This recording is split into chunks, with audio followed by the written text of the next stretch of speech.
Topic का नाम है वन्य जीव विहार, वाइल्ड लाइफ सेंचुरी के बारे में बात करें तो बढ़ती हुई जनसंख्या को देखकर जानवर बहुत ज़्यादा कम होने लगे। जब कम होने लगे तो इनको संरक्षण के लिए गवर्नमेंट ने अर्थात भारत सरकार ने एक वन्यजीव अभ्यारण्य की स्थापना की 1956 में।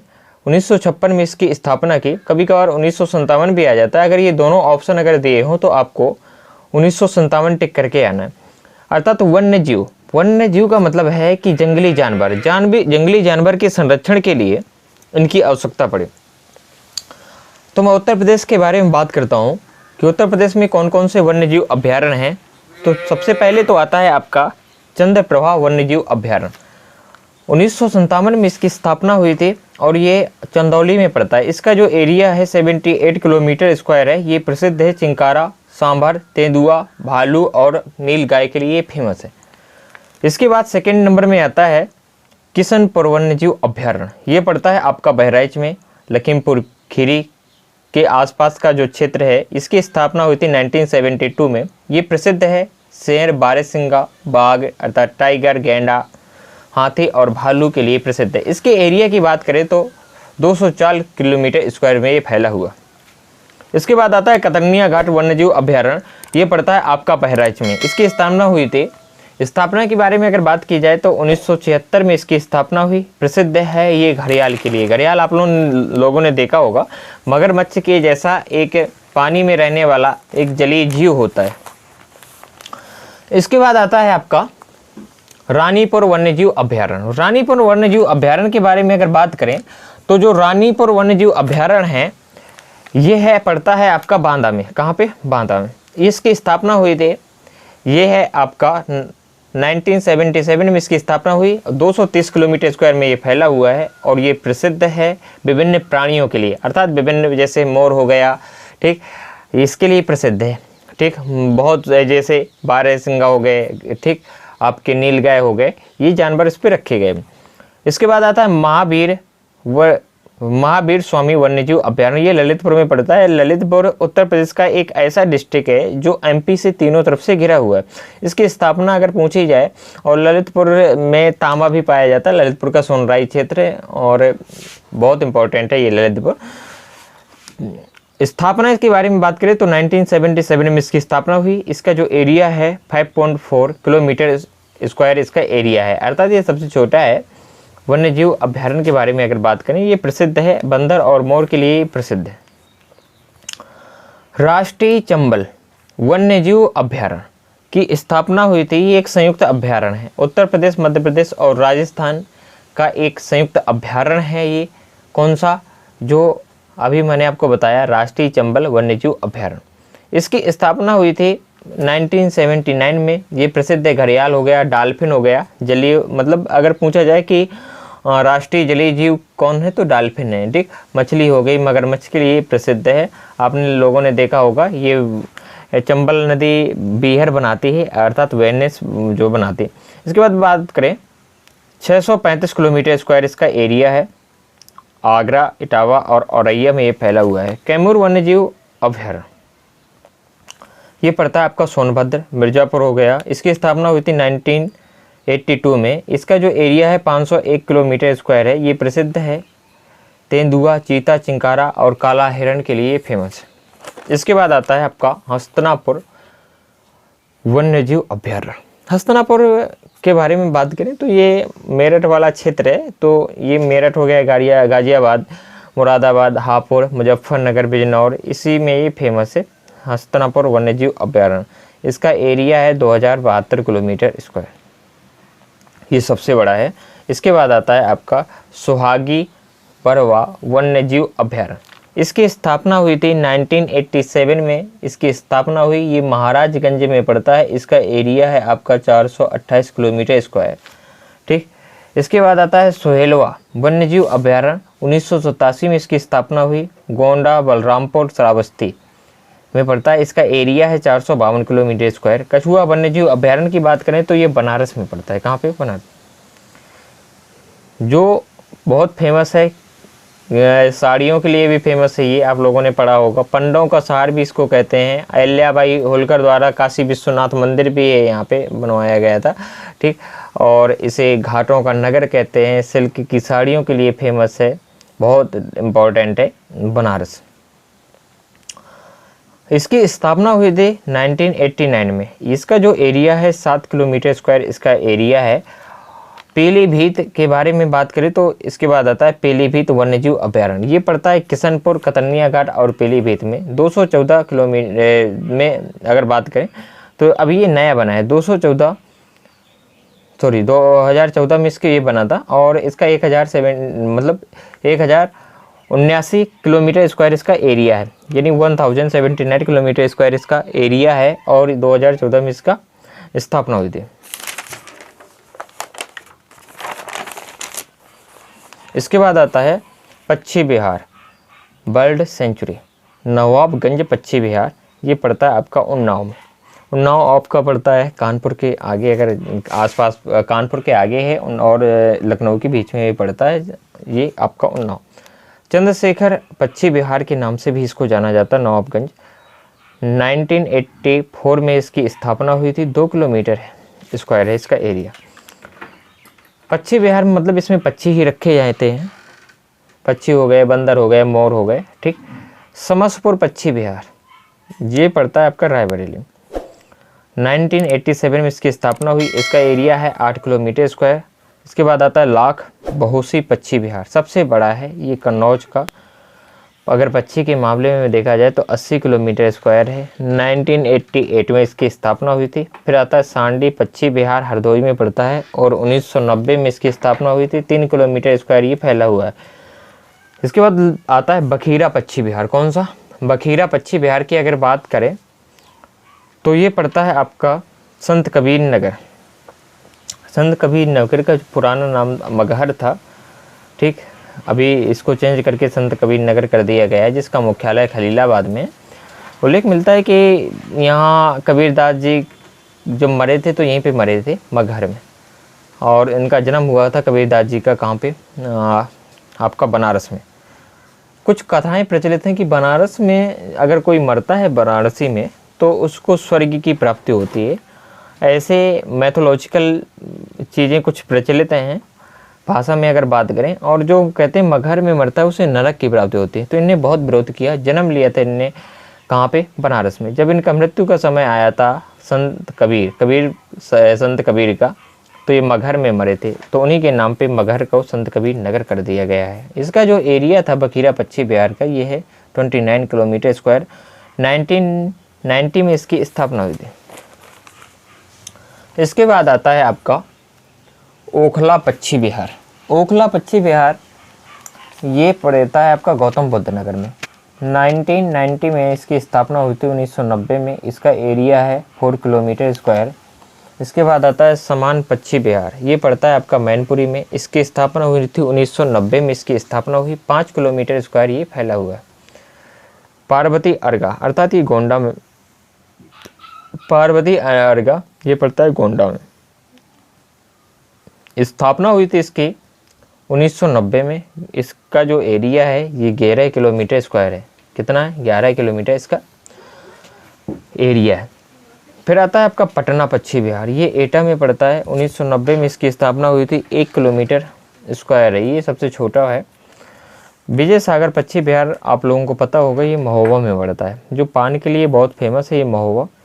और पहले अगर कई किताबों में बहुत जो पुरानी जो एडिशन मतलब जो पुरानी किताबें हैं तो उसमें हमीरपुर भी मिलता है। लेकिन ये पहले हुआ ये करता था कि महोबा डिस्ट्रिक्ट नहीं था। 1995 में ये महोबा ज़िला बना और पहले हमीरपुर लगता था, तो हमीरपुर ज़िला लगता था। पहले महोबा ज़िला नहीं हुआ करता 1995 के पहले, तो हमीरपुर डिस्ट्रिक्ट में पड़ता था। तो अब ये महोबा में आता है क्योंकि महोबा डिस्ट्रिक्ट बन गया है।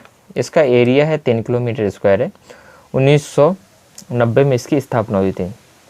यहीं पे एक तालाब भी है, विजय सागर पक्षी विहार। विजय सागर एक तालाब है और तालाब के संरक्षण में, तालाब के किनारे एक बगीचा है बहुत सारा, वहाँ पे कवर करके रखा गया है गवर्नमेंट के द्वारा। तो बनाया गया है। ठीक, आगे चलते हैं। इसके बाद आता है सुराहताल लोक नाई पक्षी विहार। ये पड़ता है आपका बलिया में। 1991 में इसकी स्थापना हुई थी। इसका एरिया है अब कितना, 34 किलोमीटर इसका एरिया है। चलते हैं आगे। इसके बाद आता है सूर्य सरोवर पक्षी विहार। ये आगरा में पड़ता है और इसकी जो स्थापना हुई थी ये हुई थी 1991 में और 4 किलोमीटर स्क्वायर में ये फैला हुआ है। फिर आता है आपका भीमराव अंबेडकर पक्षी विहार। ये पड़ता है प्रतापगढ़ में। 2003 में इसकी स्थापना हुई थी। इसका एरिया है कितना, 4.27 किलोमीटर स्क्वायर इसका एरिया है। उत्तर प्रदेश की जलवायु के बारे में अपन लोग बात कर लेते हैं कि उत्तर प्रदेश की जलवायु है कैसी।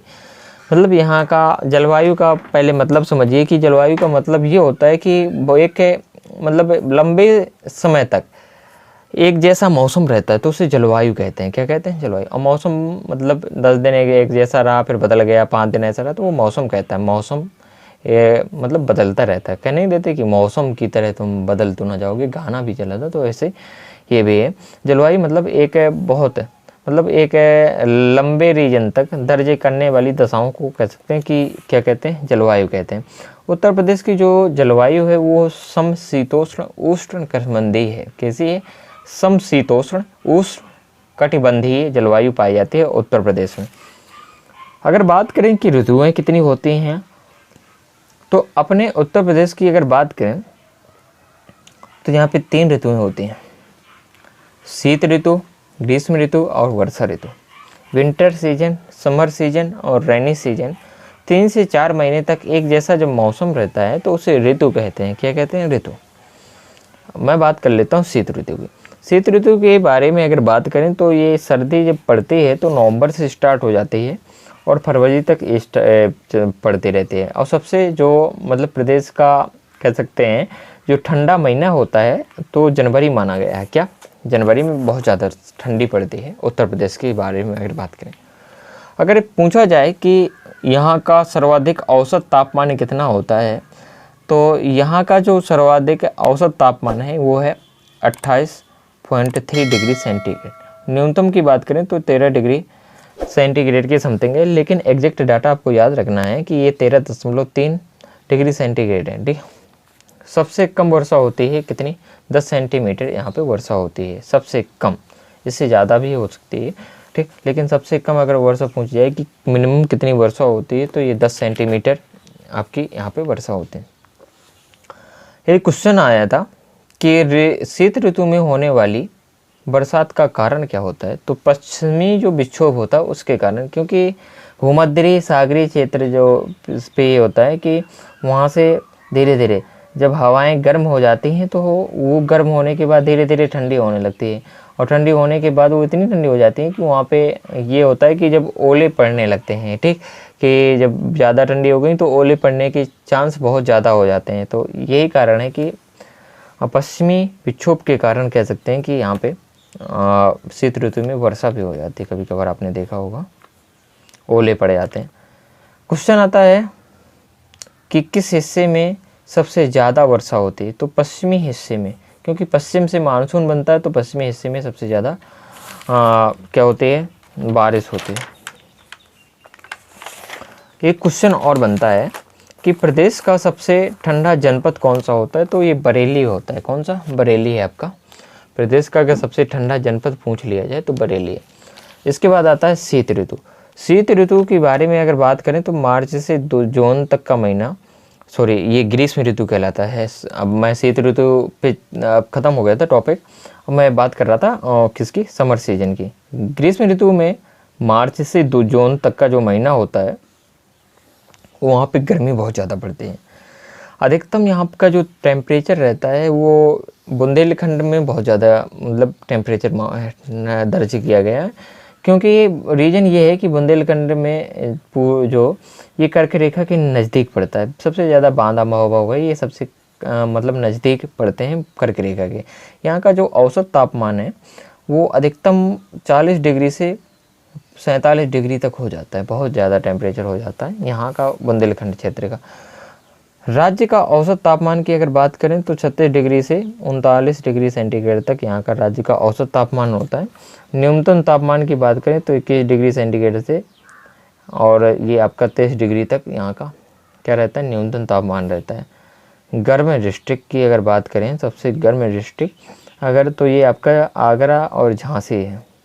सबसे गर्म डिस्ट्रिक्ट की अगर बात करें कि सबसे ज़्यादा गर्मी आगरा और झांसी में पड़ती है, उत्तर प्रदेश की सबसे जो गर्म डिस्ट्रिक्ट है। कभी कभार गर्मी में भी वर्षाएं हो जाती हैं। उसका कारण ये होता है कि जब ज़मीन बहुत ज़्यादा गर्म हो जाती है तो वहाँ से धीरे धीरे हवाएं, गर्म हवाएं चलने लगती हैं। गर्म हवाएं जब चलने लगती हैं तो वो आंधी और तूफान का रूप धारण कर लेते हैं। आपने देखा होगा कि पता चल जाता है कि जब बैरोमीटर का पाठ्यांक ऊपर की ओर धीरे धीरे बढ़ता है तो आंधी और तूफान, फिजिक्स की भाषा में अगर बात करें तो आंधी और तूफान आने की संभावना बहुत ज़्यादा होती है। जब क्या होता है, बैरोमीटर का पाठ्यांक बढ़ता है अचानक से। अगर धीरे धीरे बढ़ता है तो मौसम साफ़ होने की ठीक संभावना होती है। ये चीज़ें आप लोगों ने पढ़ी होंगी फिजिक्स में।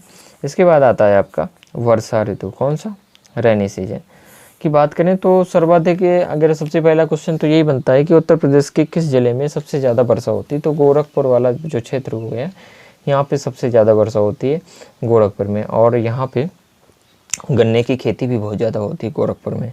सबसे कम वर्षा होती है आपकी मथुरा में। कहाँ पे, मथुरा, ये राजस्थान से बॉर्डर बनाता है मथुरा। और मात्र यहाँ पे सबसे कम, अर्थात कह सकते हैं कि 32 दिन के समथिंग वर्षा होती है, ठीक। और गोरखपुर में जो वर्षा होती है 112 दिन होती है। कितनी, 112 दिन। सबसे ज़्यादा गोरखपुर में और सबसे कम मथुरा में। इतनी चीज़ें इंपॉर्टेंट है, बाकी तो आप कर ही सकते हैं।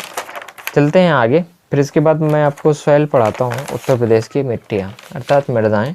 उत्तर प्रदेश की मिट्टी कौन कौन सी हैं उसके बारे में थोड़ी सी डिस्कशन करते हैं। ध्यान दीजिएगा, उत्तर प्रदेश की विभिन्न प्रकार की मृदाएँ, टॉपिक का नाम है उत्तर प्रदेश में विभिन्न प्रकार की मृदाएँ पाई जाती हैं, ठीक। तो उसके बारे में बात करते हैं। मृदा का मतलब होता है मिट्टी से रिलेटेड है, मतलब ऊपर वाली जो परत होती है भूपृष्ठ की, मतलब ज़मीन की जो ऊपर की परत होती है उसमें कुछ जीवांश और खनिजांश पाए जाते हैं। अर्थात कुछ जीवांश पाए जाते हैं और कुछ खनिज पाए जाते हैं, जो कह सकते हैं कि ज़मीन को उपजाऊ बनाने के लिए बहुत इम्पोर्टेंट है। मतलब वहीं से खेती, हर एक प्रकार की खेती की जाती है। अगर मिट्टी सही नहीं होगी तो खेती उतनी अच्छी नहीं की जा सकती है।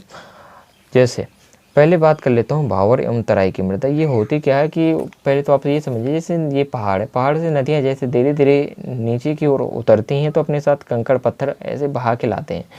तो ये कंकड़ पत्थर जहाँ पे छोड़ते जाते हैं तो उस वाले जहाँ पे कंकड़ पत्थर छोड़ेगी तो कंकड़ पत्थर, बालू, ये सबसे बनी जो मृदा होती है वो आपकी कौन सी मृदा कहलाती है, भावर और तराई की मृदा कहलाती है। क्योंकि यहाँ पे कंकड़ पत्थर है तो यहाँ पे, जहाँ पे आपने देखा होगा कि पहाड़ों के नीचे झाड़ियाँ पाई जाती है तो यहाँ पे जंगल ज़्यादा पाए जाते हैं। क्योंकि यहाँ पे खेती वेती तो होती नहीं है तो यहाँ पे झाड़ियाँ और जंगल पाए जाते हैं, क्योंकि पथरीली ज़मीन होती है, जैसे रेगिस्तान हो गया।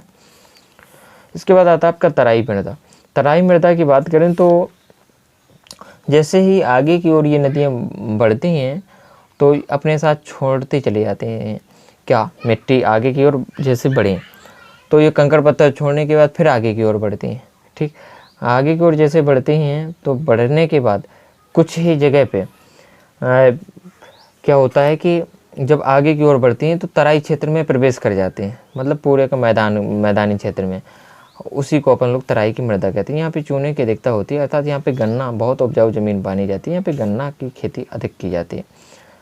मैदानी भागों की मृदा के बारे में बात करें तो नदियों के तलों वाली मिट्टी सिल्क के जमने के कारण दूषण हो जाती है। अर्थात होता ये है, आप थोड़ी समझिएगा, कि जब जलोढ़ मिट्टी होती है, जलोढ़ मिट्टी के बारे में अगर बात करें तो ये जलोढ़ मिट्टी में दो तरह की मिट्टियाँ पाई जाती हैं, एक तो है खादर और दूसरी बांगर। खादर का मतलब होता है ये आपकी ज़्यादा उपजाऊ होती है, खादर मतलब जैसे कछारी मिट्टी के नाम से भी जाना जाता है। और बांगर होती है सबसे प्राचीन मिट्टी, ये कम उपजाऊ होती है। यहाँ थोड़ी सा बात कर लेते हैं लवणीय मृदा। लवणीय मृदा मतलब यहाँ पे लवण से रिलेटेड है, अर्थात यहाँ पे जो लवण का मतलब जैसे सोडियम से भी लवण बनता है, कैल्शियम, मैग्नीशियम, तो लवणीय मृदा में जो है सोडियम, कैल्शियम और मैग्नीशियम जैसे तत्व पाए जाते हैं। क्या पाए जाते हैं? आपके सोडियम, कैल्शियम और मैग्नीशियम जैसे तत्व पाए जाते हैं। इसमें केशकत्व का गुण पाया जाता है। किसका? केशकत्व का। आपने देखा होगा केशकत्व होता क्या है। पहले तो आप समझिए केश नली होती क्या है। तो एक ऐसी नली होती है जिसका केश नली जिसका छेद बाल के समान होता है, उसे केश नली कहते हैं। क्या कहते हैं? केश नली। और केशकत्व होता क्या है कि केश नली में मतलब जल के ऊपर चढ़ने की क्रिया को केशकत्व कहते हैं। क्या कहते हैं? केशकत्व। अर्थात जैसे ये कोई मिट्टी है तो इसमें अंदर से एक जो है क्या बन जाएगा? केश नली बन जाएगी। ठीक, ऐसे एक नली बन जाएगी और धीरे धीरे ऊपर की ओर जल चढ़ता रहता है। आपने फिजिक्स में पढ़ा होगा कि जब लालटेन को अपन लोग जलाते हैं तो केशकत्व के कारण ही जो मिट्टी का तेल होता है ऊपर चढ़ता रहता है। ठीक है, तो ये केशकत्व का ये क्रिया के कारण ही संभव होता है। मिट्टी का जो तेल होता है वो जलता रहता है। आपने लालटेन देखा होगा या पहले लोग यूज करते थे। ठीक, तो लालटेन और लैंप में जो तेल होता है वो इसी कारण से चढ़ता रहता है। और इसके बारे में अगर बात करें तो उत्तर प्रदेश में 10% ये क्या पाई जाती है? मिट्टी पाई जाती है। ये अनउपजाऊ मिट्टी होती है, क्योंकि ये आपने देखा है अभी केशकत्व के कारण ये जल्दी से वर्षा के बाद किसान खेतों की जुताई कर देता है इसी कारण से कि क्योंकि केश नलियाँ बन जाती हैं, क्योंकि इसमें नमी बने रहे, यही कारण से केश नली टूट जाती हैं और नमी बनी रहती है खेत में। इस कारण से वर्षा के बाद किसान खेत की जुताई करता है, सिर्फ और सिर्फ किसके कारण? केशकत्व को हटाने के कारण। इसके बाद आता है आपकी मरुस्थलीय मृदा। मरुस्थलीय मृदा ये ऐसी मृदा होती है, ये चट्टानों के टूटने से बनती है। हुआ ये था कि चट्टानें के जैसे टूटती हैं तो उससे मृदा बनती है। ये नाइट्रोजन व फास्फोरस इसमें होता है और इसमें नाइट्रोजन व जीवाश्म की कमी पाई जाती है। किसकी? नाइट्रोजन और जीवाश्म की कमी यह पाई जाती है। आयरन और फास्फोरस इसमें होता है और ये आपका चट्टानों की टूटने से बनती है, ये वाली में जो मृदा होती है। इसके बाद आती है आपकी काली मृदा। कौन सी? काली। ये सबसे इम्पोर्टेंट है। इसको काली मृदा भी कहते हैं और कभी कभार रेंगुर मृदा के नाम से भी जाना जाता है। सबसे इम्पोर्टेंट है कि कपासी मिट्टी भी कहते हैं, क्योंकि काली मिट्टी में कपास बहुत ज़्यादा होता है। उत्तर प्रदेश के पश्चिमी जनपद हो गए जैसे बुलंदशहर हो गया, एटा हो गया, जीबी नगर हो, गौतम बुद्ध नगर हो गया। ठीक, और आपका बुंदेलखंड क्षेत्र में ये मृदा पाई जाती है। काली जो है कौन सी? काली मृदा। तो आपको ये चीज़ें समझ में आई हैं तो थोड़ी सा और आगे चलते हैं। ये मृदा वाला टॉपिक आज ये ख़त्म हो जाएगा। इसके बाद आता है सॉइल, अर्थात बुंदेलखंड का क्षेत्र की अगर बात करें तो बुंदेलखंड क्षेत्र की जो मृदा होती है,